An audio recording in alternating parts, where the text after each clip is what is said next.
अब ये बात आप पहले भी पढ़े पढ़ाया सुना भी करते, लेकिन आज सुनोगे ना आपकी छाती में लगेंगी सारी, क्योंकि अधिकारी के बिना ये अमल में आ ही नहीं सकती। और परमात्मा की दया इस दास पर है। आपको दास बार बार समझाता है, दास एक जीव है, लेकिन समर्थ के संग में उस परमात्मा ने दास को अपना मान लिया, और दास एक चलता फिरता पावर हाउस है पावर का, जो इस पूरे संसार में तो पर्याप्त है। इतनी पावर है दास को दे रखी, पूरे विश्व को इंक्लूडिंग ब्रह्मा विष्णु महेश तक को इस दास के पास तो मालिक ने, क्योंकि ये ऊपर से आ रही है पावर। अब जहां कोई पावर हाउस है बरवाला में, वो पावर हाउस एक खोखा है, और उसका कनेक्शन थर्मल प्लांट से है, जहां बिजली दिन रात बनती ही रहती है, वहां एंड होता ही नहीं। और इसकी अपनी अक्षमता है, ये बरवाला के लिए पर्याप्त है। और लेकिन वो लाइट आ रही है वहां से, अगर यहाँ इसको जरूरत ज्यादा बढ़ेगी तो इसकी अक्षमता भी बढ़ जाएगी, लेकिन लाइट आ रही है पीछे से ही। तो उस परम पिता से, कबीर भगवान से, सतलोक से दास के पास वो पावर आ रही है, और आगे कनेक्शन दास आपको उसी पावर से दे रहा है। अब क्या बताते हैं कबीर, जिव्या तो वाहे भली जो रटे हरि नाम, नहीं तो काट के फेंक दियो यो मुख में भलो ना चाम। परमात्मा के नाम के जाप की कितनी महिमा बता रहे परमात्मा। वैसे तो जीव्या बहुत काम आवे, खाना खान में भी काम आवे, और भी कड़वा मीठा चाखण के भी काम आती है। परमात्मा कहते हैं यदि इससे आपने भगवान की भक्ति और उसका गुणगान नहीं किए, तो इस चाम की इसे अच्छे जगह पे मुंह ताम सबसे उत्तम मानना है, इसमें कति आवश्यकता। ये जीव ना तो फिर ईसा जुल्म करेगी। कहते हैं एतय पराई आत्मा जीव बांध तलवार, या जीव तलवार का काम करेगी। कोई गरीब, एक कमजोर व्यक्ति को एक तगड़ा व्यक्ति, बलवान व्यक्ति कोई अपने मुख से ऐसे वचन कह देता है, अब उसके साथ ना प्रतिशोध कर सकता, ना उसको कुछ जवाब दे सकता, बैठकर रोता है। उसकी आत्मा को जख्मी कर दिया उस नीच व्यक्ति ने इस जीभ वाली तलवार से, वचन से। तो परमात्मा कहते हैं यदि इस जीव का सदुपयोग नहीं किया, भक्ति नहीं की, तो इसने काट के फेंक दे। अच्छा, कितनी महिमा बताइए। फिर क्या बताते हैं कि नर से तू पशुआ की जय गद्दा बैल बनाई, ये 56 भोग कहाँ मन भोरे की तकुर्डी चढ़ने जाई। अब क्या बताते हैं परमात्मा के फिर पीछे तू पशुआ की जय डीजे बैल बनाए, 4 पहर जंगल में डोले तो ना पेट भराए, सर पर सींग दिए मन बोरे धूम तुम मच्छर उड़ावे, कंधे जुआ जोते कुआ फिर कोंदों का बस खावे, फिर पीछे तू खर की जगह कुर्डी चढ़ने जावे, टूटी कमर पजावे चढ़े तेरा कागा मां से गिलावे। पुणात्माओं, अभी आपने परमात्मा की वाणी सुनी थी कि ऊंचा दिखे धौलरा मकान और मंडी चित्ती पोल, एक भगवान के भजन बनायु काल मार रहा रोल। अब मनुष्य जीवन दिया है, जैसे विद्यार्थी हो तो माता पिता उसको पूरी सुविधा देंगे, वो निकम्मा वहां पढ़ता है ना पढ़ता है वो उसके आगे बाद में रिजल्ट आएगा जब वो पास फेल होगा। तो इसी प्रकार आप विद्यार्थी हो, मनुष्य जीवन मिला है, भगवान वाले स्कूल के लिए आपको ड्रेस भी न्यारी मिली है। तो इसमें आप यदि सत भक्ति नहीं करते हो तो फिर आपके साथ के बीतेगी। कहते हैं फिर पीछे तू पशुआ की जय दीजे बैल बना। ओए होए, तो अब हम समय पर भोजन खाते हैं। आप देखते हो यहाँ सतलोक आश्रम में, वैसे तो आम जगह उपलब्ध है आजकल, कहीं बाहर जा रहे हो भाई चाय पी लेते हैं, रोक गाड़ी चाय पी ली, प्यास लग गया जो पानी पी लिया, भूख लगी रोटी खा ली, दिल करा मिठाई, कभी फल फ्रूट खूब ठाटते खा रहे हो, खाओ, क्योंकि आप विद्यार्थी हो, माता पिता ने आपको ये सुविधा दे रखी है, इतना जेब खर्च आपको दे के भेज रखे। यदि आप वो शिक्षा नहीं ग्रहण करोगे यानी भक्ति नहीं करोगे तो फिर क्या बनोगे? मजदूर बनोगे। आपके बच्चे वहां रेत में लेट रहे होंगे, आप कस्सी से मिट्टी खोद रहे होंगे, तन पर कपड़ा नहीं, समय पर टोक नहीं होगा, जो विद्यार्थी पढ़ते नहीं। तो इसी प्रकार जो इस पढ़ाई को नहीं पढ़ेंगे, क्योंकि पूरा विश्व के वो मानव शरीरधारी प्राणी विद्यार्थी है, तो उससे क्या होगा? फिर पीछे तू पशुआ की जय दीजय बैल बना और 4 पहर जंगल में डोले तरा तो नहीं उधर बरे। अब तो जब इच्छा हो खाओ पियो, ठीक है खा लो, लेकिन वो जो काम था वो भूल गए कति। और फिर कहते हैं सिर पर सींग दिए मन बोरे और दुम तो मच्छर उड़ा। अब तो हम मच्छरदानी लगा लेते हैं, ऑल आउट वगैरह ये लगा लेते हैं, और फिर के लगावांगे? बैल बने पाछे एक पूछड़ हो गया आपके पीछे, उसने चाहे पंखा बना लियो, चाहे उसने कूलर की जगह प्रयोग कर लेना। और क्योंकि जितने भी कर्म संस्कार कमजोर होंगे तो ऐसे कर्महीन प्राणी के वहां भी अंग भंग हो जाते हैं, वह पूछड़ भी कट जाती है कई बार बैल की, वह इतनी रहती है, उन्हें न्यू न्यू कराया है, वो ना कुछ काम का है। और फिर आगे बताते हैं सिर पर सींग दिए मन बोरे, ये त्री तोब होंगी सींग, इन्हें कुछ भी प्रयोग कर लेना इनको। और फिर क्या बताते हैं? कंद जुआ जोते कुआ। पुराने समय में वाणी बोली गई थी, तब रहट के द्वारा जल निकाला जाता था कुएं से, सिंचाई उसमें बैल जोते जाते थे, और फसल होती नहीं थी, जौ होते थे, जौ वो बगैर वर्षा के भी हो जाते हैं, थोड़ी ही वर्षा से। और उनका भूस इतना खराब होया करे, पशु जल्दी खाता नहीं, कति भूखा मरता खाता उसको, और खाते समय उसके मुंह के अंदर ऐसे कांटे से चुभते हैं उस भूस के, ऐसा होता जौओं का भूस, कौंद बोलते हैं उनको। और खाते हुए आंखों पानी पड़े और भूखा मरते न खानी पड़े। तो परमात्मा कहते याद रुकती, तुम भूल गया और ना पता होते, हम बता रहे हैं, याद रखना कि कंद जुआ और फिर जोता कुआ, और खाओगा क्या? वो भूस जो खान का भी कोई ना, वो मरते न वो भी खाना पड़े।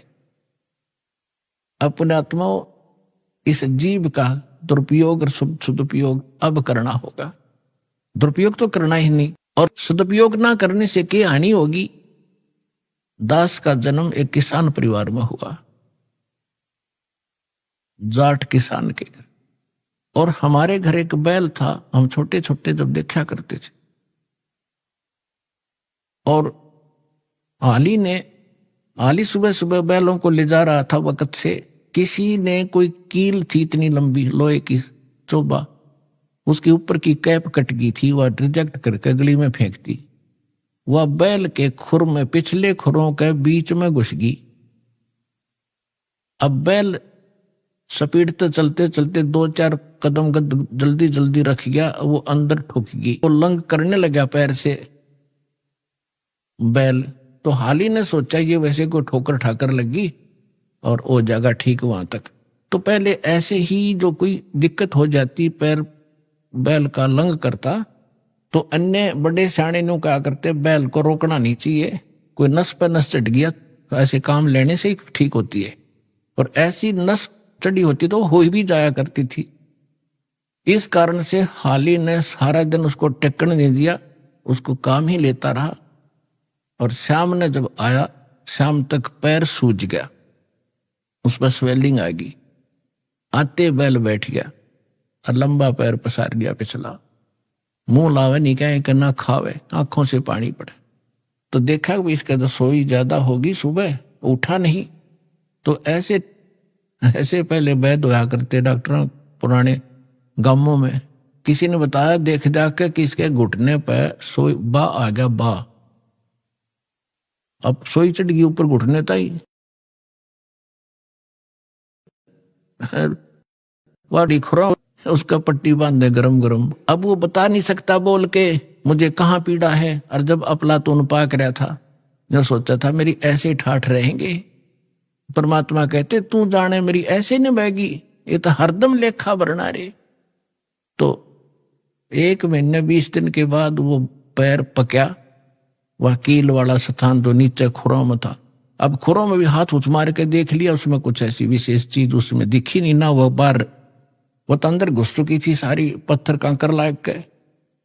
1 महीने के 20 दिन के बाद वो पक्या, पक के उसमें रेसा निकलने लगा। जब देखा घर वालों नृत्य रहेगी तो भाई यहां समस्या है। फिर कोई बुलाया से ही, वो चमटी सी ले रहा था नकचुंडी, उसने उसको करेल करेल को वकील निकाली बार, वो तेरे की इतनी लंबी। तब वो बैल पुनः ठीक हुआ। तो पुण्यात्माओं उस दिन के बाद दास का ऐसा झटका लग गया। वो बात फिर बाद याद आने लगी, जब मालिक की वाणी पढ़ने लगे रोंगटे खड़े हो जाते। अब वो ये नहीं बता पा रहा, इस जुबान से जीभ का प्रयोग नहीं कर पा रहा, मुझे कहाँ दर्द है और कितनी झेली उसने उस संकट को। तो यहां परमात्मा कहते हैं, सुखदेव ने 84 भुगती बना पजावे खरवो,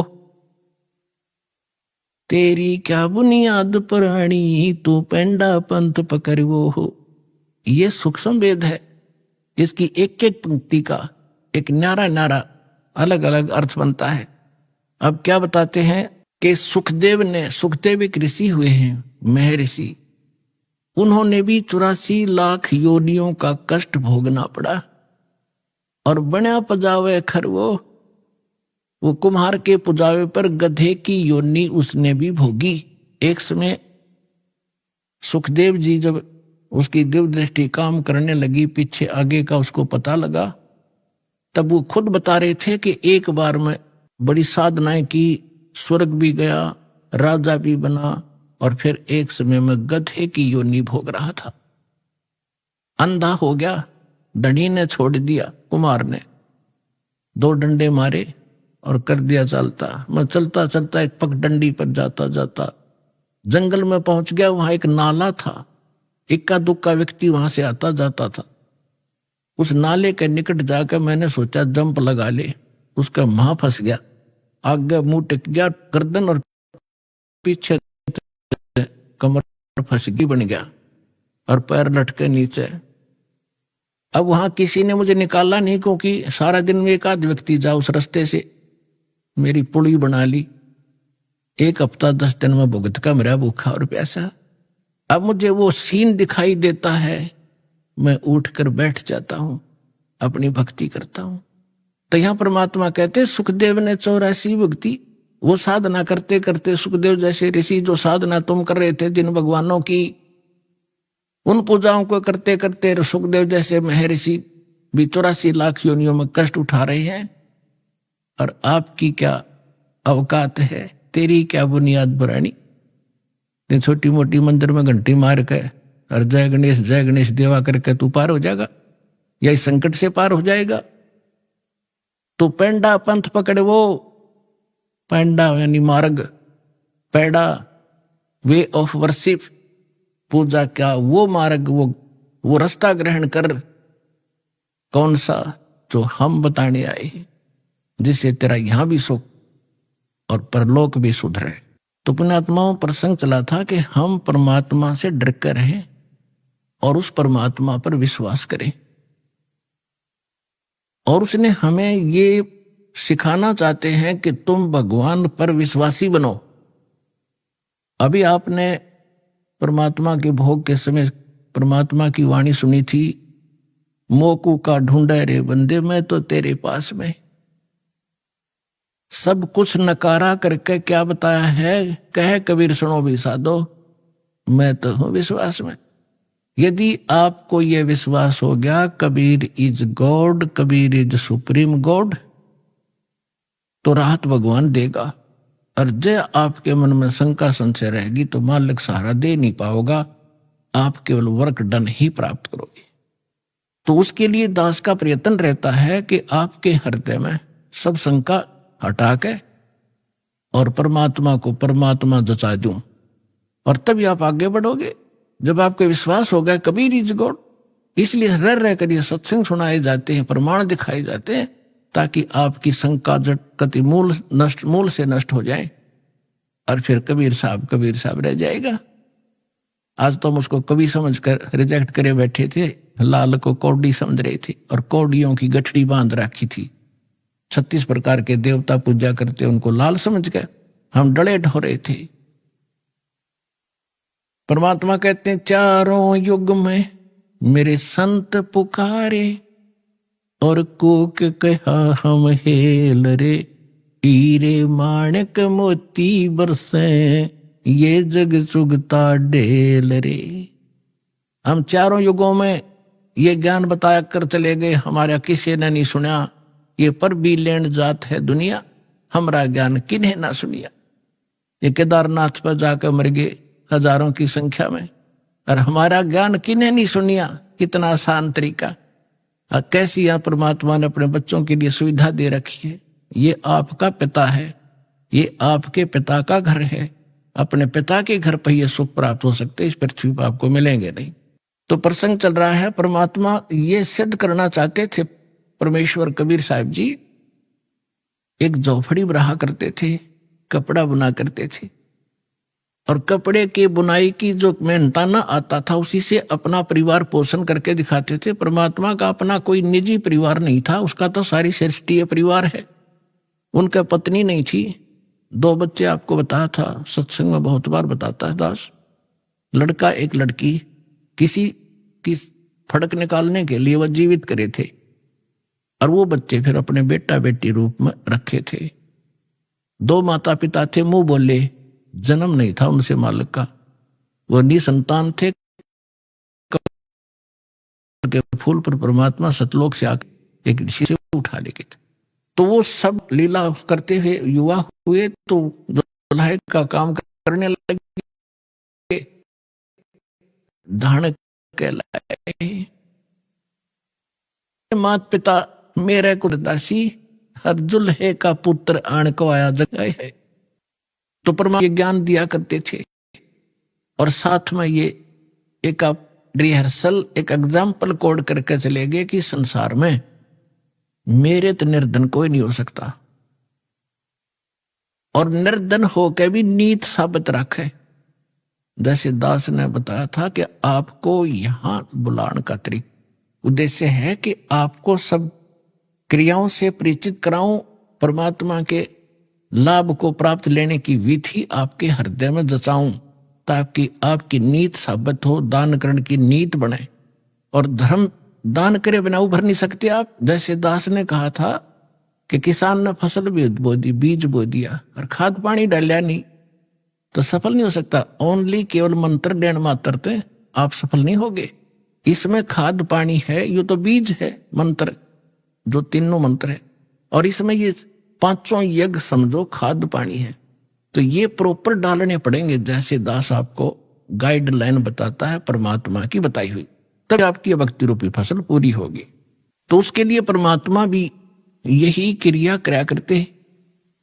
जितना मेहनताना मिलता अपने निर्वाह के योग्य रख के बाकी को भंडारा धर्म में लगा दिया करते थे। कहीं सत्संग करने लग जाते वहां भंडारा कर देते थे। अब परमात्मा साथ साथ एक तत्वदर्शी संत की भूमिका भी कराया करें, वो उनके विधान में है, उनकी लीला में है। तो ये ज्ञान सुनाया करते थे जो दास आपको बता रहा है कि 3 देव की जो करते भक्ति, उनकी कदे ना हो वह मुक्ति। जो भक्ति करते नहीं वो अपना जीवन नाश कर रहे हैं, और जो शास्त्र विरुद्ध साधना कर रहे हैं ब्रह्मा विष्णु महेश तक की, वो भी अपना जीवन नाश कर रहे हैं। ब्रह्म तक की साधना करने वाले भी अपना जीवन नाश करें। केवल परम अक्षर ब्रह्म, उस पूर्ण परमात्मा की भक्ति से मोक्ष होता है। तो इसलिए परमात्मा कहा करते थे, जिस कारण से हमारे धर्मगुरु हिंदू और मुसलमानों के दोनों नाराज हो गए। उन्होंने हर तरह से ज्ञान से भी पराजित कर दिया दाता ने उनको। उन्होंने उनके साथ जुल्म ढाए कर उनसे मरे नहीं, हार कर वो थक गए। उन्होंने क्या स्कीम बनाई, उससे पहले सिकंदर लोधी उनका शेष हो चुका था, दिल्ली का सम्राट। उन्होंने क्या स्कीम बनाई कि एक बार सब ने इकट्ठा होकर कि इसकी बेइज्जती कर दो। वैसे तो काबू आ नहीं रहा, यहां से भाग जा काशी से, किसी तरह हमारा पीछा छूटा है, हमारी तो रोजी रोटी बंद करवा दी इसने। तो उन्होंने झूठी चिट्ठियां डाल दी सब आश्रम वालों के पास कि भाई कबीर नाम का एक व्यक्ति है, सेठ है, और वो काशी में रहता है इस कॉलोनी में, और ऐसे ऐसे 3 दिन तक भंडारा करेगा, सब आमंत्रित हैं। और साथ में एक और लिख दिया कि 1 असरफी यानी 10 ग्राम सोना, और साथ में एक दोहर यानी बहुत बढ़िया कंबल टाइप होता था पहले, दौर बोले आते, वो प्रत्येक खाने के बाद दक्षिणा में दी जाएगी। तो ये साधु संत बेचारे इसे पेट भर होया करते। इन सब चेले श्रृंगार लिए, चलो लुल्ला लंगड़ा था बिठा लिया गया आश्रम में, तो बैठा था आंधा काना कि सारे चलो, प्रत्येक खाने के बाद 1 असरफी मिल लेगी, 1 दौर मिल लेगी, और वो अपने जो उनका हेड मुखिया उसके पास जमा होती, फिर वो चीज से उसको देते और बढ़िया भोजन मिलेगा।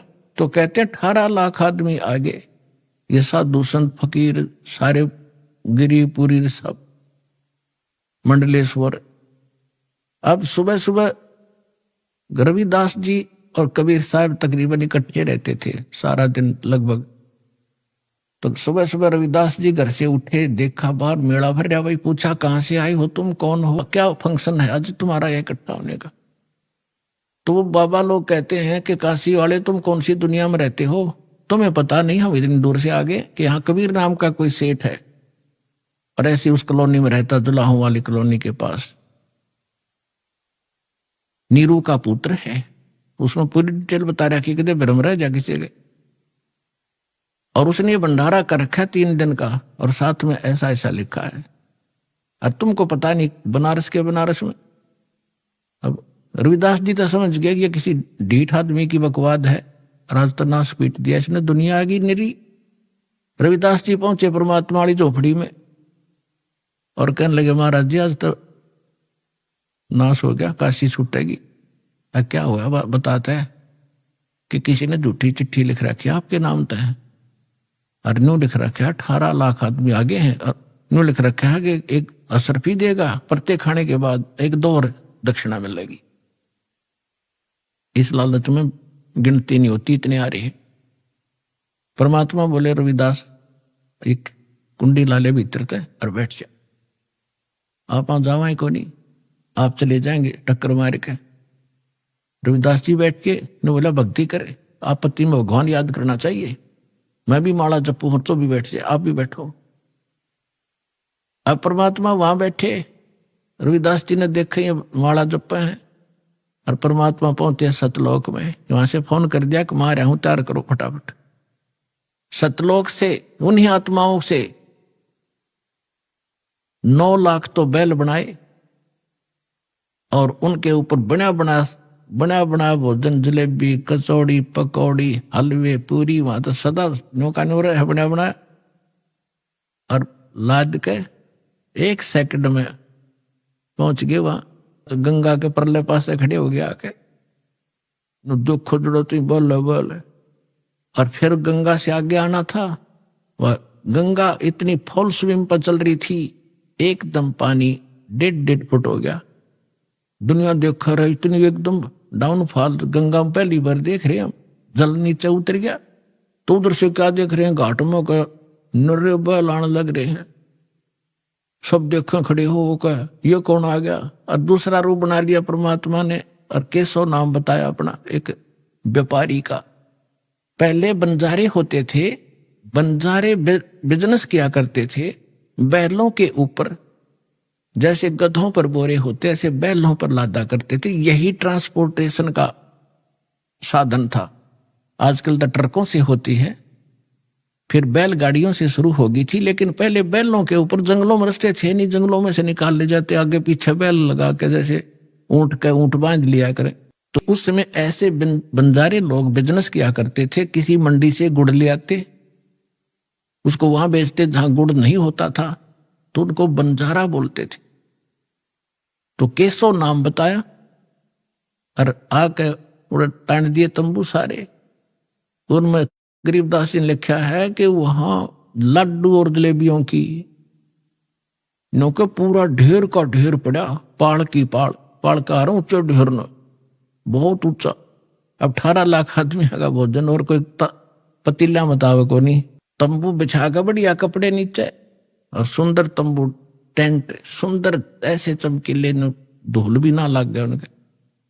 कर दिया भंडारा शुरू। उधर से सिकंदर लोधी के पास भी चिट्ठी भेज दी, अगी उसने भगवान मान्य था, आ जाएगा देख लेगा, यू भाग्य पाओगा यहां से। सिकंदर लोधी शेख तकी के साथ वहां आ गया। वहां देखा तो जय जयकार हो रही, भंडारा शुरू हो गया। अब शेख तकी की तमाशी मर गई, पेट पकड़ के बैठ गया। उतने सोच कहा था कि आज पता लग जाए सिकंदर लोधी ने, इसने अल्लाह कहा करता यू। और जब देखा कि ये भंडारा कौन कर रहा, किसी से पूछा तो पता लगा कि यहाँ केशव नाम का व्यक्ति बैठा है। न्यू कहे मैं उसका पगड़ी बदल यार हूं, कबीर जी का पगड़ी बदल मित्र हूं। और ये राजा ने जो पूछा कि आप कौन हो, कि केशव नाम है मेरा, कबीर साहब आपका क्या लगते हैं, कि मेरा मित्र है वो, पगड़ी बदल यार हूं मैं उसका। मेरे पास भी एक चिट्ठी गई थी उनकी कि कुछ छोटा सा भंडारा करना है, कोई सामान लेते आइएगा मित्र। अब वो शेख तकी ने कह रहा, इसने छोटा भंडारा कहे ये तो बेगन है वह फिरते। वहीं बैठ गया। फिर सिकंदर लोधी ने तो दर्शन करने से अपने परम पिता के, तुझसे पूछा कि भगवान कहाँ है, कबीर साहब कहाँ है। केशव से पूछा। केशव ने कहा उनका दास जो बैठा है, उनको क्या आवश्यकता आने की, मौज है, आएंगे जब आ जाएंगे, मर्जी के मालिक है वो। तो सिकंदर लोधी ने सोचा भाई इतनी दूर आया हूं, पहले दर्शन करूं। उनकी झोंपड़ी पता करके वहां पहुंचे। साथ में अंगरक्षक हाथी पर बैठ कर गए। तो जाके नीचे उतर के सिकंदर लोधी ने तो दरवाजा खटखटाया। रविदास जी कहने लगे महाराज जी तो आगे दिखे। वो आगे दिखे, वहां से चलकर ढूंढ ली झोंपड़ी अपनी। कबीर साहब बोले बोला मत, पिटन दे कवाड़े ने। तब सिकंदर लोधी ने कहा कि हे भगवान, हे अल्लाह के रूप, दरवाजा खोलो। परमात्मा बोले वो तो जाने जानते पता था। फिर ने कहा कि मैं, परमात्मा ने बोला कौन है भाई तू, कि मैं आपका दास हूं, सिकंदर दिल्ली से आया, एक बार दरवाजा खोलो परवरदिगार। परमात्मा बोले नहीं राजन, मैं तो बस इंतजार कर रहा हूं कि कब दिन सूर्य अस्त हो, अपने परिवार ने लेकर भागूंगा यहां से, ये मुझे जीने नहीं दे रहे। अब सिकंदर लोधी ने कहा कि हे परमात्मा, यदि मैं आपसे परिचित ना होता तो आप मुझे भी आज बहका देते। मैं अब आपकी बहकाई में नहीं आ सकता, मैं आपको पहचान चुका हूं, आप अल्लाह अकबर है। दास को दर्शन दे दो बस एक बार, दरवाजा खोल। तब परमात्मा ने कहा रविदास जी खोल दे खिड़की। दरवाजा खोल दिया।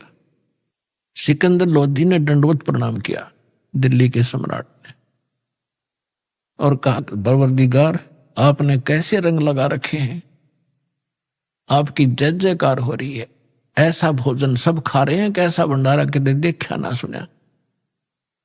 और आपका मित्र वहां पर है, आपका मित्र जिसके पास आपने पत्र भेजा था वो बैठा है वहां पर, केशव नाम है उसका, वो तो खुद वहां भी बैठे, दो उठौड़ है, एक तू भया एक से दो। सिकंदर लोधी ने कहा भगवान एक बार दर्शन दो, आपके दर्शनाभिलाषी वहां भक्त श्रद्धालु बैठे हैं, खाना भी खा रहे हैं, और ये पूछ रहे हैं वो कबीर कौन है जो इतना गजब का भोजन आहार आज तक देखा ना सुना, और ऐसा ऐसा समर्थ वो कौन है, एक एक 10-10 ग्राम सोना भी दे रहा है और एक कंबल भी दे रहा है प्रत्येक खाने के बाद। तो नकलिया ने अच्छा खाया होगा खाना एक एक दिन में, वो लेने के मारे दक्षिणा। तो उसके घर में के भंडार में कोई कमी है, उस दाता की सारी सृष्टि का पालनहार, असंग ब्रह्मांडों का पालनहार, तीनों लोकों में प्रवेश करके दो सबका धारण पोषण करता है, ये वो परमात्मा। तो पुण्यात्मा हम उसके बच्चे हैं, और वो भी उसके बच्चे थे जो साधु संत बने फिरे थे, परमात्मा के लिए भटक रहे थे, गलत साधना कर रहे थे, फिर भी बच्चे तो उसी के हैं। मैं रोवत हूं सृष्टि को या सृष्टि रोए मोहे, और गरीब दासी इस वियोग को समझ नहीं सकता कोई। तो उनको ही भोजन खिलाना था सतलोक का लाके, बहाना उन दुष्टों ने बनाना था, उनकी फड़क निकालनी थी, अपनी समर्थता दिखानी थी। आज दास के गुण गाता, जो पहले आकर भगवान वाले काम ना करके जाते तो जाता। तो सिकंदर लोधी ने कहा कि एक बार आपके दर्शन करना चाहते हैं सभी के सभी। तो परमात्मा जब कुटिया से बाहर निकले, जैसा सतलोक में उनके सिर पे मुकुट है, ऐसा मुकुट आकाश से आया और ऐसे सिर पे रखा गया, और ऊपर से आकाश से फूल बरसने लगे परमात्मा के ऊपर।